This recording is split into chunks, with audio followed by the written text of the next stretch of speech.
بيقول لك ده مشروب غازي منخفض السعرات الحراريه. هنجرب النهارده منتج جديد، منتج ماكس كواليتي ولا ماكس كواليتي. ده شكله النوع ده يا جماعه مصري. هنجربه مع بعض الطعم ده، بس انا مش متفائل الصراحه. ماشي، سعره هقوله لكم في اخر الفيديو. نجربوه ونشوفه. واحد اتنين تلاته. نسمع الصوت. مفيش صوت خالص.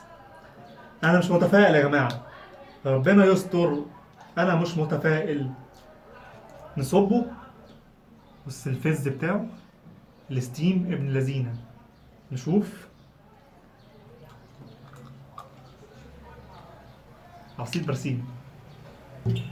اوه لا، رغوه حلو قوي. بص المنظر.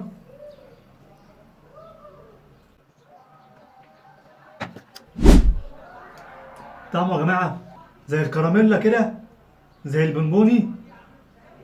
انا عندنا من كراميلا، بس عندكم بقى ممكن تقولوا بونبوني. طعمه زي البونبوني كده، اللي طعمها ميه بسكر كده، تفاح ميه بسكر. مش طبيعي يعني.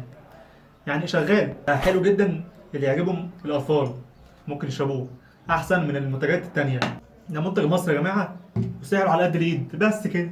سعره كام؟ 5 جنيه. بص حجمه. دلوقتي بقى المقاطعه اسعارها عاليه جدا وعماله تغلى على طول. ده اولى وخلاص. في ملحوظه انا لاحظتها، بيقول لك ده مشروب غازي منخفض السعرات الحراريه. حلو جدا. السعرات الحراريه بتاعته قليله للي بيخاف من التخن. السعرات الحراريه عنده قليله. يا جماعه في حاجه لاحظتها، بيقول لك ممنوع شرب الغازي ده الاطفال اللي من 3 سنين، اللي تحت 3 سنين، او الحوامل والرضع. لو عايزين اجرب منتجات تانية مصريه قولوا لي في الكومنتات.